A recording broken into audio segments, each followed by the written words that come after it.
Hi, Stacy. Good afternoon, and for you, it's good morning. Good Hi. morning. Good morning. Good morning. How are you doing? Great. And you? Yeah, great. Nice talking to you. So we will have a short conversation with you as general manager of a leading supplier of sanitary stainless steel process equipment. It's a lot of words, but I'm sure you're gonna enlighten us a bit about what we did together because that's what we want to talk about. We worked together on a project. So you asked us, sales architect, to help you. So the first question that I would like to drop off at first is, why did you choose to work for us, for sales architects at the time? So we were working with another company that was focused on improving our operations using theory of constraints concepts, and I had asked for reference from that company for somebody who could do similar work on the sales side of the business. And we decided to do a sales sprint with a sales architect. And when we saw the results of that sprint, it made perfectly good sense to us as a way to move forward and align our whole business in the way we wanted to work to grow sales. Okay. So what's then the number one problem that you wanted to be solved?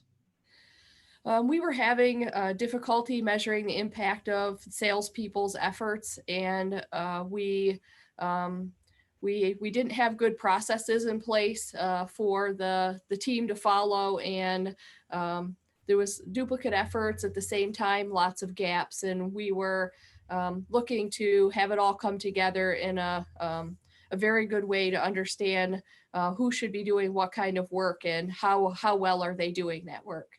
Yeah. So do you have a concrete example for this? Um, the sales team had been through training to teach them about the sales process, the different stages of the sales funnel, and they had learned about attitudes and beliefs and behaviors and um, techniques that they could use. But ultimately, all those things don't matter if they're not asking the right kind of questions or having the right kind of conversation. And one of the things that was really important in the work that we did together was that we were able to say, here are the types of calls you need to make and when you need to make them. So they were sure to be having the right kind of conversation with the customer. So bringing donuts and saying, how are you, really isn't a sales call. And so although we had done mechanical training, there were gaps in the process itself for what to use when, and we were able to close that gap. Okay. Nice. So talking about this, what was your first win after working with us? The very first win was that we'd been in business for a long time, and we treated every customer like they were $100,000 customer. And the reality is, not everybody does the same amount of business with the company, and that's true for every company. But we treated everybody exactly the same. And what we did early on was we segmented our customers by volume of business and type of relationship. If we did work for them, how likely were we to get the job, and so forth. And from that, we established 5 levels of customers, and there were different prices and different services that we provided based on that customer's segment. And what we saw from that was a healthy improvement in our gross margin, and yet the ability to continue having business with those parties. So would that be, let's say, your number one improvement that we brought to the game? Yes, that was an important one, and a lasting change. So, as you navigate to the different segments, that brings value for the long term, and also change the way we brought on a new customer. We didn't bring everybody in at the deepest discount, and we learned to bring them in and phase them and show them that there's a path to travel to get better and better if they give us more and more business. And so in the past, it was rush to try and close the first sale, make them your biggest customer, and then you get your first PO, and then it isn't what you thought it was, and there's no place to take the customer. So now you can start bring the customer in and show them, dangle the carrot. You could keep moving through the process and get better and better. All you have to do is do more business with us. Yeah. And I think that's an effective and appropriate path that would yield good margin for a long time. Okay. So can you give us some background with regard to what kind of customers are we talking about? Is what kind of businesses? What is it, a family or a bigger company, or what kind of type of business are we talking about? This is our business. Yeah. Is a privately owned, family owned business that was around for a long time. We're in a multiple generation family owned business, and we worked with both distributors and large equipment manufacturers, all of whom then worked with end users to install the equipment that we were selling. We didn't sell directly to the end user of the product. So can you explain a bit about what type of customers what kind of businesses your customers are? Yeah, so we would make some products and distribute some products to our customer. They were all distributors. So of the two classes, one was all distributors, meaning they bought from us and resold it to their customer in their area that they were effectively working with their company. So they're knocking on doors, winning business, and we're selling to them to deliver the product.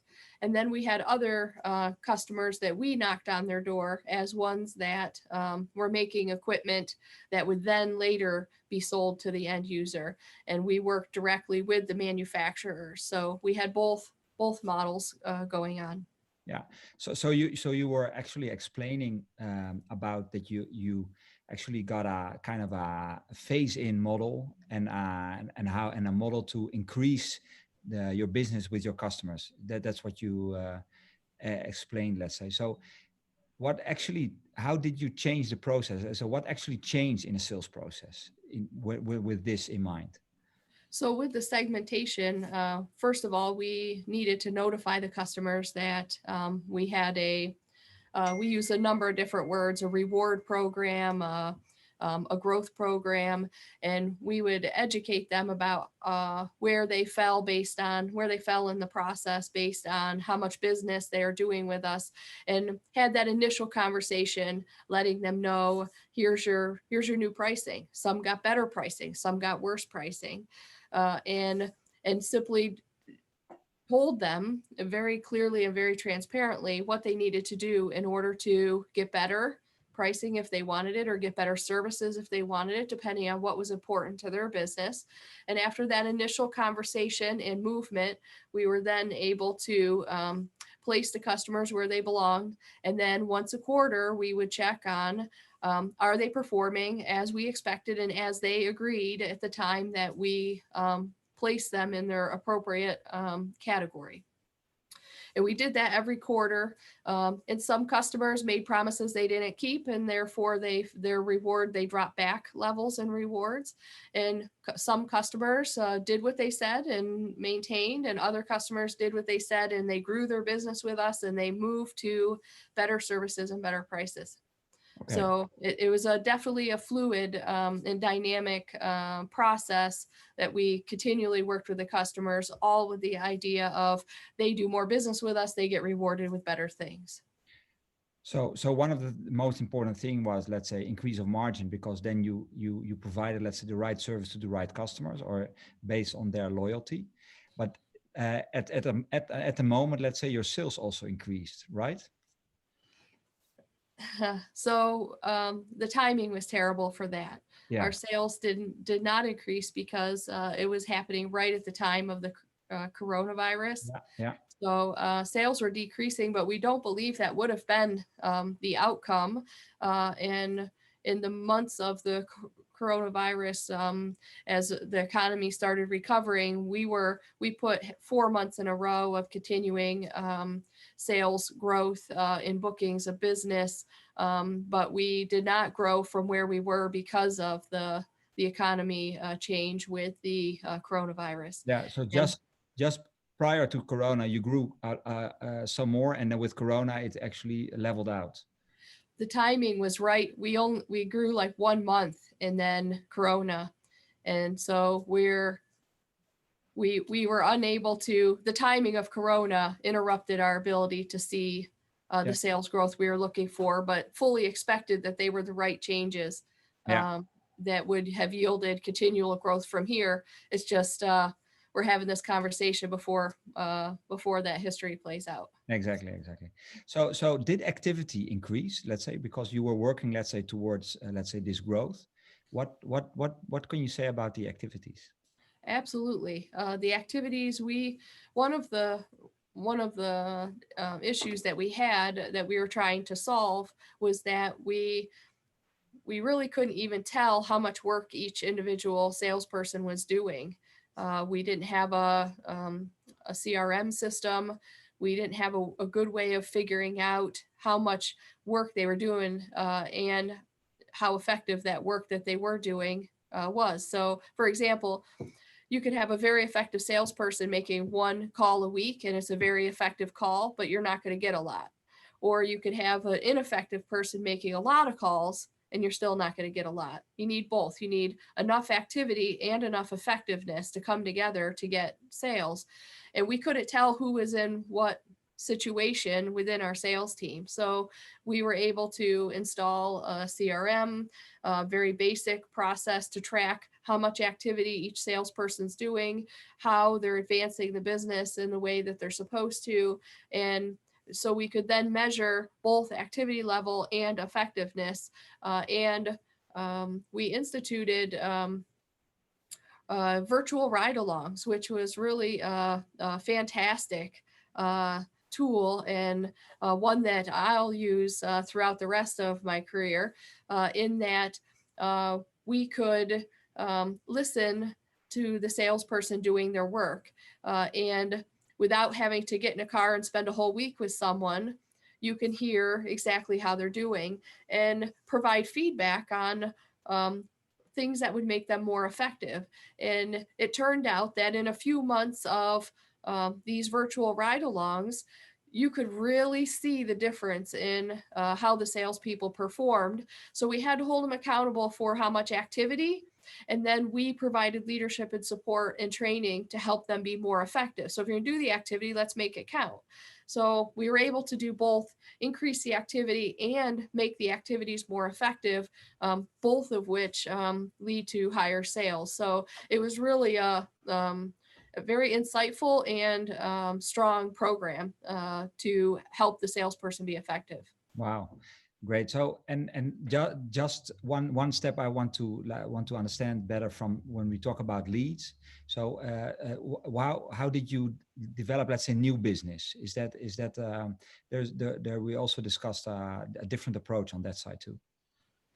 On the new business side, we first looked at white spaces, areas that didn't have enough customers, and we had one of the group in our sales team. So there were three elements to our sales team.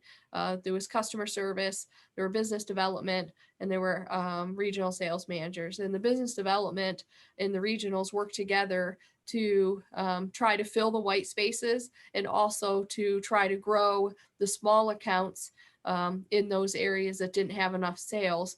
And through that, they were able to begin bringing on new business and taking them through the process and putting them in the right segment where they belonged and showing them the path in front of them. And we had some significant wins bringing on new customers. And it was really pretty rewarding as they were learning to do this new way of working. The pride that you could see and the teamwork you could see between those two groups of people was really spectacular. And right there around when I said we had 4 months of recovery after COVID's bottom, in month 3 and in month 4, not only were they actually said things like, "This is fun," like they like to win. And we started seeing, so they were teamed up, 1 BDM to 2 RSMs. And so suddenly it was an internal contest. Who was bringing the business to the board? They wanted to be the one that everybody was talking about, how they just brought in this new account or they just landed this big order. And seeing them really want to bring the business, when before they're like, yeah, this is what they pay me to do and I'm happy to do it. But they weren't passionate about it. And in month 3 and month 4, we could really see their pride, they were enjoying it, and they felt like they were helping the customer. So the work that we did really changed how they thought about their jobs and their outlook about their work. And that was really rewarding to see them really come together and want to succeed in a big way. Nice, nice, nice, nice. So we worked together in a way that you were in the US, we were in Europe. I visited you several times, let's say, but still we had quite a lot of video stuff going on. Let's say video conferencing with each other, Skyping. So what can you say about working with sales architects?